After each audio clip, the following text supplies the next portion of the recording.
De um lado do globo, um foguete rasga a noite no deserto de Gobi. 5分钟，准备，5分钟，起飞， Do outro lado, nos Estados Unidos, a Agência Espacial Norte-Americana acende um alerta de segurança no Congresso. O lançamento da missão Shenzhou 23 em maio de 2026 não é só uma viagem de rotina. Ele é o laboratório prático onde a China testa a sobrevivência humana para alcançar seu alvo principal, o inédito pouso na Lua.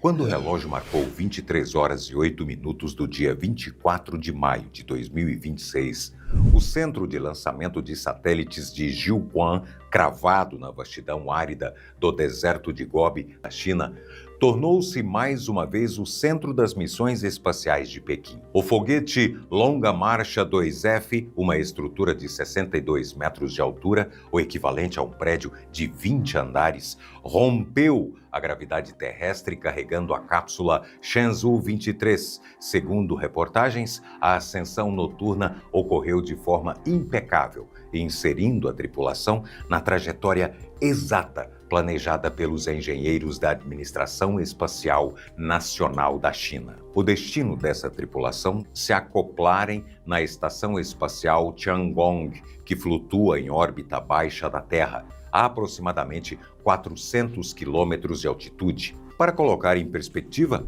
essa é a mesma vizinhança orbital onde opera a Estação Espacial Internacional, uma faixa de tráfego que serve como um degrau logístico e científico antes de qualquer viagem para o espaço profundo. Na Tiangong, os 3 novos tripulantes foram recebidos pela equipe da Shenzhou 21, que já habitava os módulos há 303 dias. Esse tipo de rotação direta em órbita, onde uma equipe passa o bastão presencialmente para outra, é o teste crítico de que uma nação domina a logística de manter humanos permanentemente no espaço, sem interrupções. A Tiangong é um complexo de vanguarda, formado pelo módulo central Tianhe e pelos laboratórios científicos Wenqiang e Menqiang. Mas o seu espaço interno e sua capacidade máxima de 6 pessoas durante as trocas de comando ainda são significativamente menores que as dimensões da Estação Espacial Internacional, que costuma abrigar equipes multinacionais mais numerosas e possui décadas a mais de expansão modular. Ainda assim, a chegada da Shenzhou 23 marca a 11ª missão tripulada a visitar o complexo chinês desde que o primeiro módulo subiu aos céus em 2021. A infraestrutura em órbita baixa agora opera como um sistema consolidado, recebendo suprimentos regulares de naves de carga, como a Changzhou 10, que atracou dias antes, levando 10 toneladas de equipamentos e provisões. Tudo isso aponta para uma transição de fase no programa espacial do país asiático. A etapa de construção da estação terminou e a etapa de utilização intensiva como campo de testes para tecnologias focadas na Lua acabou de começar.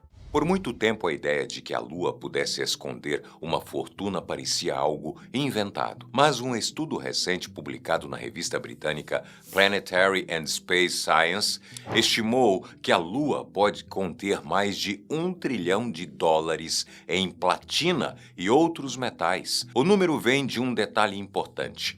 Ao longo de bilhões de anos, asteroides, cometas e meteoroides atingiram a superfície lunar em velocidades altíssimas, muitas vezes acima da velocidade do som. Cada impacto escava profundamente a crosta e mistura materiais da própria Lua com fragmentos ricos em metais trazidos de fora. Em vários pontos, esses fragmentos ficam tão próximos da superfície que nem precisariam de escavações profundas profundas para serem estudados ou medidos em futuras missões. Como o satélite não tem atmosfera, erosão ou placas tectônicas, esses depósitos ficam praticamente preservados. Análises usadas para mapear asteroides próximos da Terra indicam que milhares dessas crateras possuem concentrações de metais valiosas o bastante para a mineração comercial. Algumas já foram observadas em detalhe por sondas da NASA e mostram algo ainda mais interessante: pedaços de rocha expostos que têm composição diferente do solo ao redor, como se o impacto tivesse trazido o material de fora e deixado ali. Se o valor total estimado dos metais na Lua já impressiona, o que torna tudo ainda mais concreto é saber onde essa riqueza está concentrada. Um estudo conduzido por pesquisadores independentes identificou algo decisivo. Cerca de 6.500 crateras lunares podem conter metais do grupo da platina, incluindo platina, paládio e ródio, em quantidades consideradas promissoras para o comércio. Para a indústria, essa lista de elementos tem usos claros e importantes: catalisadores automotivos, equipamentos médicos, sensores, chips e tecnologias de energia limpa. Tudo depende de metais raros e caros, ou seja, não é apenas uma questão científica, é um pacote de aplicações imediatas para a Terra. Em várias crateras, a concentração desses metais é tão alta que supera em 1 a 2 vezes o número de asteroides próximos da Terra que realmente contém algum minério útil. Isso explica por que tantos pesquisadores defendem que a Lua é um ótimo alvo para futuras operações de mineração. E há um fator que facilita ainda mais o aproveitamento dessas reservas: a própria gravidade da Lua. Quando se fala em minerar fora da Terra, muita gente imagina máquinas flutuando sem controle, e isso realmente acontece em asteroides. Eles têm gravidade tão baixa que qualquer tração ou perfuração pode empurrar o equipamento para longe. A Lua oferece um cenário mais seguro. Lá a gravidade é de 1,6 metros por segundo ao quadrado, enquanto na Terra é de 9,8. Ou seja, a superfície lunar puxa tudo para baixo com apenas 1/6 da força que nós conhecemos. Essa diferença vem do fato de a Lua ter pouco mais de 1% da massa terrestre e muda totalmente o jeito de trabalhar. Um robô consegue se firmar no solo enquanto empurra, cava ou transporta material. Uma estrutura de 300 quilos aqui pesa cerca de 50 quilos lá, o suficiente para ficar estável, mas leve o bastante para exigir motores menores e menos energia. Até acidentes têm dinâmica diferente. Uma queda na Lua tem impacto reduzido, já que a gravidade puxa com menos força. Além disso, pousos e movimentação de módulos ficam mais previsíveis. Não há o risco constante de equipamentos saírem voando ao menor empurrão, como acontece nos asteroides. Se existe um ponto em que a corrida secreta pelos minerais espaciais fica mais evidente, é na forma como vários países estão olhando para a Lua não só como destino, mas como plataforma. Quem estabelecer presença ali primeiro ganha uma vantagem logística para alcançar asteroides ricos em metais antes dos outros. O motivo é simples: sair da superfície lunar exige muito menos energia do que decolar da Terra. E isso transforma a Lua no meio do caminho natural para quem pretende chegar ao cinturão interno de asteroides. E não é qualquer asteroide. Os alvos mais desejados são os ricos em platinoides e metais do grupo do ferro, alguns avaliados em bilhões de dólares em potencial de mineração. Essa disputa vai muito além de eficiência. Nos bastidores, pesquisadores e agências vêm monitorando asteroides com mais atenção, inclusive para proteger a própria Lua. De repente, a Lua virou parte da defesa planetária. Quem controla bases lunares controla também o mirante privilegiado para rastrear essas ameaças e decidir, antes dos outros, quais asteroides valem a pena explorar. Essa combinação de mineração, vigilância e vantagem operacional explica por que tantos países investem silenciosamente na região lunar. Para entender o que está em jogo nessa nova fase, é preciso olhar detalhadamente para quem está dentro dos trajes espaciais. A Administração Espacial Nacional da China selecionou um trio que foge das formações estritamente tradicionais das primeiras missões do país. No comando da operação está Zhu Yangzhou, de 39 anos. Ele é um veterano do espaço, tendo voado anteriormente na missão Shenzhou 16 e carrega o título de ser o primeiro engenheiro de voo chinês a assumir a posição de comandante, uma função vital para lidar com a manutenção complexa dos sistemas de suporte à vida do laboratório orbital. Ao lado dele, senta-se o piloto da espaçonave Zhang Ziwan, também com 39 anos. Zhang é um estreante no vácuo espacial, mas traz no currículo mais de 1.200 horas de voo como piloto de caça da Força Aérea, um pré-requisito quase unânime para os homens que operam os controles manuais da cápsula em caso de falha nos sistemas autônomos de acoplagem. Mas é o terceiro assento da cápsula que atrai os holofotes da mídia internacional e da imprensa local.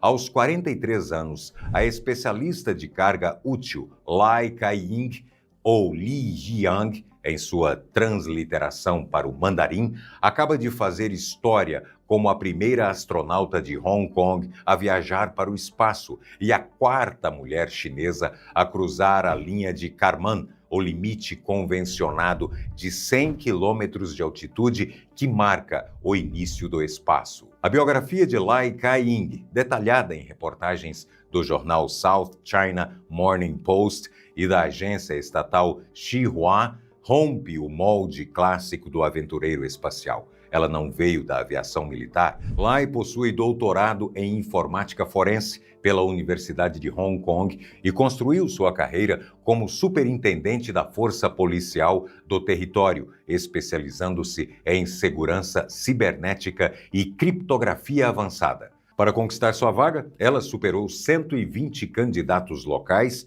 e enfrentou um treinamento rigoroso em Pequim, que incluiu desde as forças G da máquina centrífuga até 72 horas ininterruptas de privação de sono e isolamento absoluto em cavernas escuras, simulando o estresse psicológico do confinamento espacial. A presença de Lai Kai-ying tem um peso triplo em Pequim. Primeiro, é uma declaração de que as missões agora exigem cientistas de dados altamente especializados para operar os mais de 100 experimentos a bordo da Tiangong.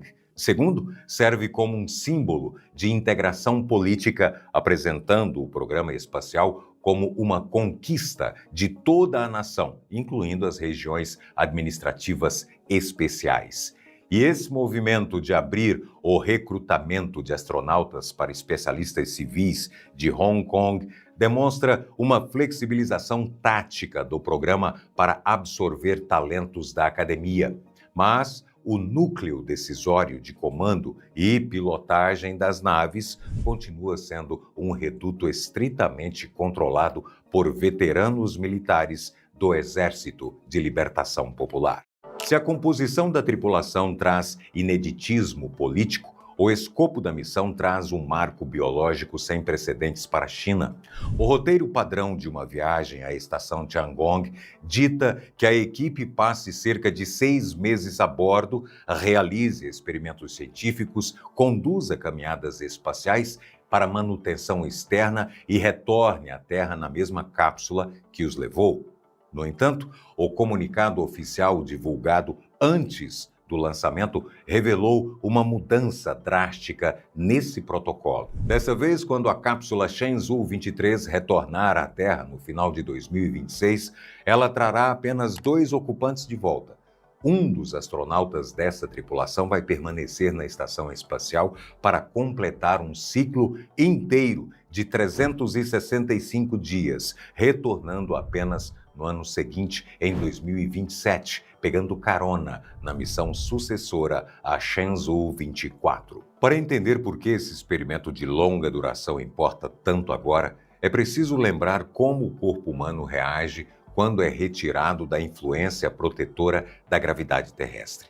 O espaço é um ambiente inóspito. Sem a necessidade de sustentar o próprio peso, os músculos começam a atrofiar rapidamente e os ossos sofrem um processo de desmineralização acelerada, perdendo densidade, como se o astronauta desenvolvesse uma osteoporose súbita. Os fluidos corporais, que normalmente são puxados para baixo nas pernas, sobem para o peito e para a cabeça, causando inchaço facial, pressão no nervo óptico e alterações temporárias na visão.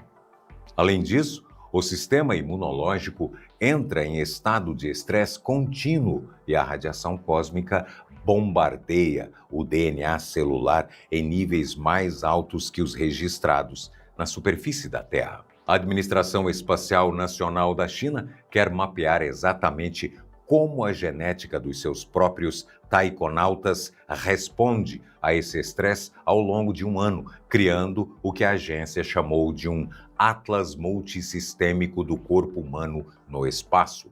E a infraestrutura para manter um ser humano saudável por 12 meses no vácuo exige sistemas de purificação de alto rendimento.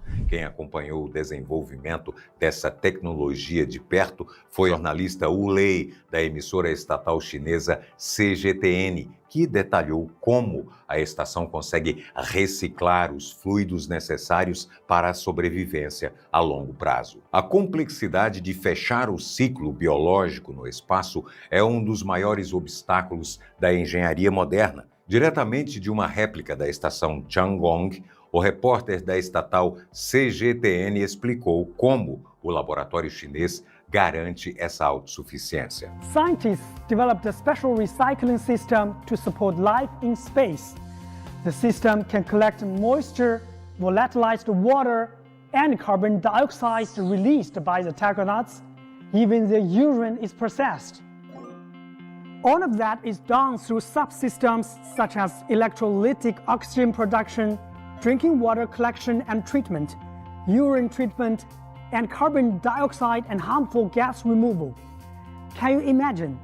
Within just a year, the system has recycled over 2,600 kilograms of water. O fato de o sistema ter reciclado mais de 2.600 quilos de água prova que o hardware de suporte à vida está operacional. Esse experimento de um ano vai quebrar o recorde nacional de permanência orbital da China. Mas, no contexto global da exploração espacial, a marca asiática não supera os recordes estabelecidos décadas atrás pelo cosmonauta russo Valery Polyakov, que passou 14 meses na antiga estação Mir, ou pelo astronauta Scott Kelly, da Agência Espacial dos Estados Unidos, na Estação Espacial Internacional. A verdadeira razão por trás dessa estadia prolongada chinesa não é apenas a quebra de recordes em órbita baixa. É a validação biomédica para a sobrevivência em missões de espaço profundo. Uma viagem de ida e volta para a superfície lunar exige que o corpo suporte não apenas o vácuo, mas as forças gravitacionais de reentrada atmosférica após meses de degradação óssea e muscular. Ficar um ano na Tiangong coleta os dados médicos para sustentar uma missão na Lua.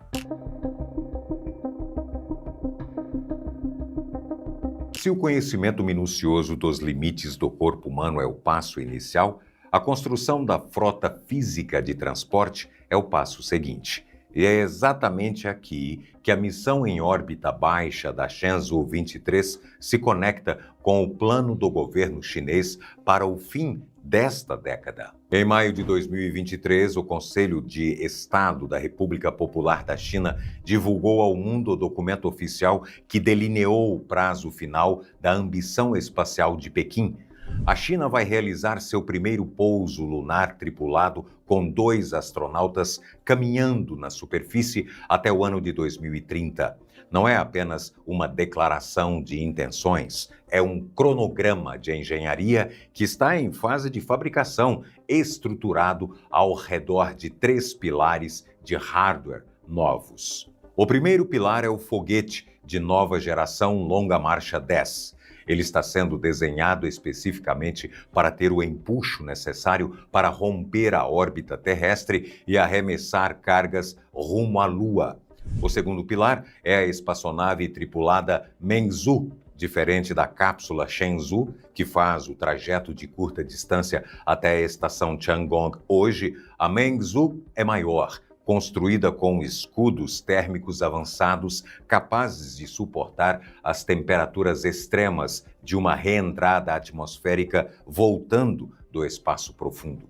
O terceiro pilar é o módulo de pouso lunar Lanyue, o veículo que vai fisicamente descer até o nosso satélite natural, servindo de base temporária para as caminhadas científicas e para a coleta de amostras em regiões inexploradas. O plano da agência chinesa é usar a década de 2030 para evoluir do pouso rápido para a presença contínua, inaugurando a Estação Internacional de Pesquisa Lunar, ou ILRS, na sigla em inglês. O projeto visa criar um habitat robótico e humano autossustentável perto do Polo Sul da Lua, uma região que concentra gelo de água, recurso valioso que pode ser quebrado em hidrogênio e oxigênio para fazer combustível de foguete na própria superfície.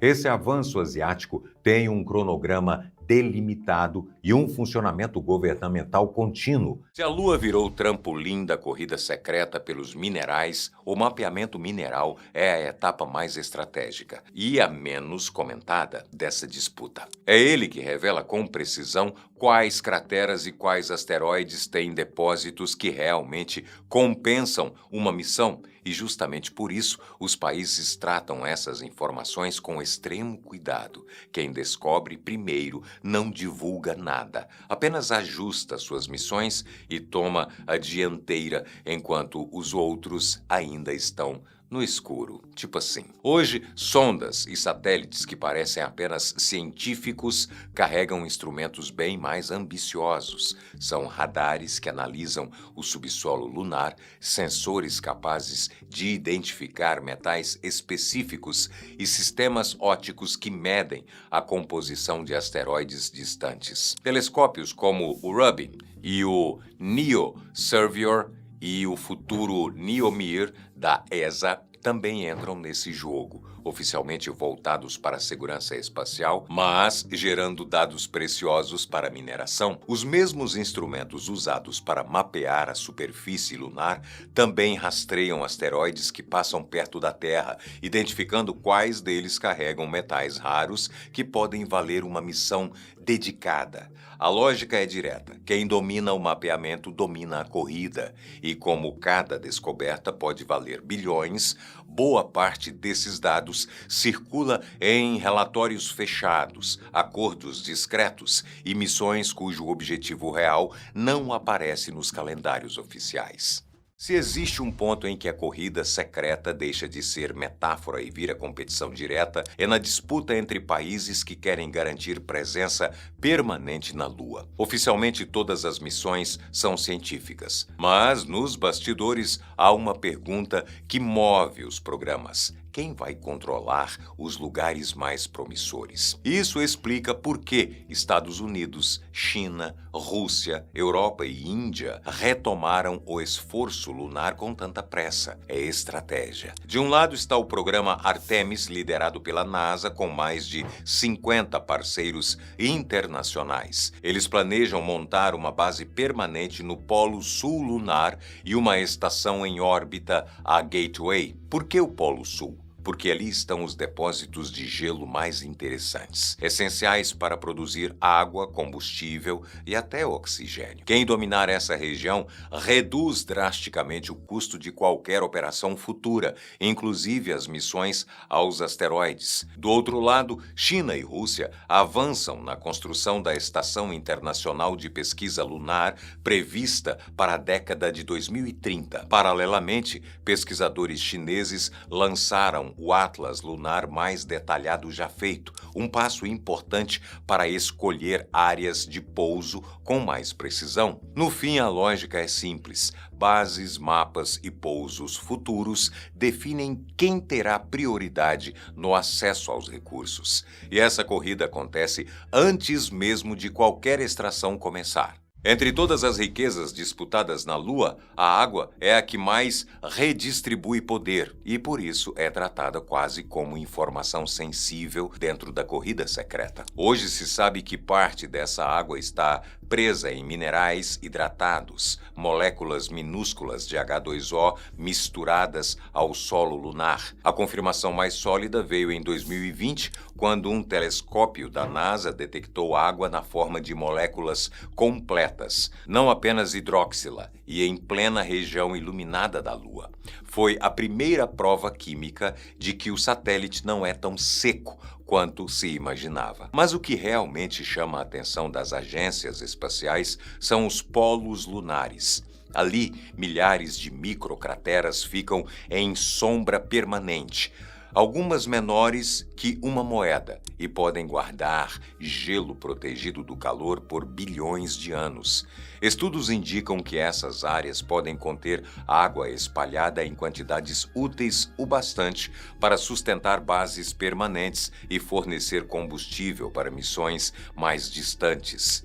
E é aqui que a corrida se intensifica. Saber exatamente qual cratera tem água acessível é um dado estratégico. A água certa garante autonomia para montar bases e, depois, usar a Lua como plataforma para chegar aos asteroides que valem bilhões. Se a disputa por água, gelo e minerais tem movimentado a corrida secreta, tudo isso converge para um objetivo maior: construir bases que funcionam sem depender da Terra. Esse é o verdadeiro marco estratégico, porque enquanto um posto avançado precisar receber água, combustível, oxigênio ou peças a 384 mil quilômetros de distância, ele não dá vantagem real para ninguém.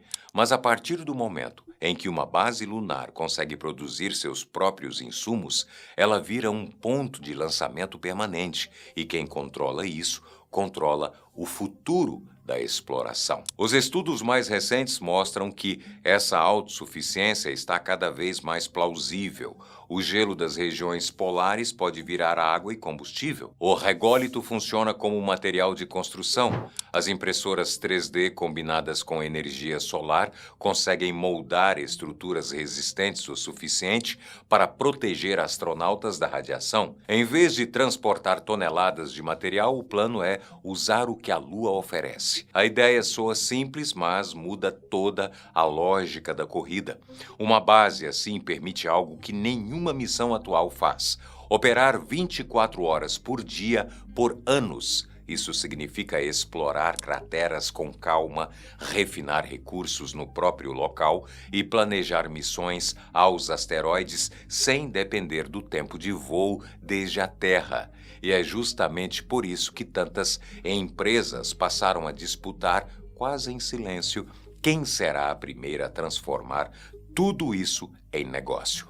Se os governos disputam território, as empresas disputam oportunidade e fazem isso em silêncio. Nos últimos anos, surgiu um ecossistema de startups e gigantes aeroespaciais trabalhando em projetos que não aparecem na imprensa, apenas em reuniões fechadas com investidores. A lógica é simples: quem descobrir primeiro um asteroide rico em platina ou uma cratera lunar com água acessível não vai anunciar.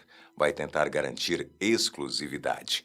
Um dos exemplos mais comentados é a Interlune, startup de Seattle que quer extrair hélio 3 da superfície lunar. O gás é raro na Terra, vale milhões por quilo e é usado desde computadores quânticos até detectores nucleares. A empresa já assinou contratos com o Departamento de Energia dos Estados Unidos e tem clientes esperando as primeiras entregas em 2029. Para isso, está desenvolvendo escavadeiras autônomas, sistemas de processamento e pequenos foguetes para trazer o material de volta. E ela não está sozinha. Algumas empresas já lançaram lançaram sondas próprias para mapear regiões específicas da Lua, enquanto outras focam diretamente nos asteroides. Duas estratégias diferentes, mas movidas pela mesma pergunta: qual alvo pode gerar lucro real antes de todo mundo? O mais curioso é que essas empresas não disputam só recursos, mas janelas de chegada. Uma missão bem-sucedida em 2030 pode valer bilhões apenas por colocar a marca na frente. A primeira a pousar, a primeira a extrair, a primeira a vender. É por isso que, enquanto governos discutem cooperação, o setor privado já fala em corrida e não quer ficar para trás. No fim das contas, toda essa disputa chega a um ponto inesperado. A Lua está mudando mais do que imaginávamos. Um levantamento recente identificou mais de 109 mil crateras novas surgidas em regiões antes consideradas estáveis. São marcas de impactos recentes, pequenos demais para serem vistos da Terra, mas grandes o suficiente para revirar o solo e expor camadas profundas que nunca tínhamos acessado. Cada cratera nova funciona como uma espécie de amostra aberta, um rasgo no terreno que revela minerais, ligas metálicas e resíduos de antigos impactos de asteroides. Como se o próprio espaço estivesse reorganizando o tabuleiro enquanto todos correm para chegar primeiro. Quem analisa essas mudanças antes dos outros sabe onde pousar, onde perfurar, onde vale ou não vale gastar milhões. E isso explica por que esses dados são tratados com tanto cuidado. Quanto mais crateras surgem, mais instável e valiosa fica a disputa. E aí, qual desses fatos mais te surpreendeu? Se você gostou desse vídeo, com certeza vai querer assistir a esse outro que está aparecendo aí na sua tela. Clique e saiba os detalhes sobre as descobertas mais recentes do 13 Atlas. Eu sou o Boco, esse é o Top 10. Até o próximo vídeo.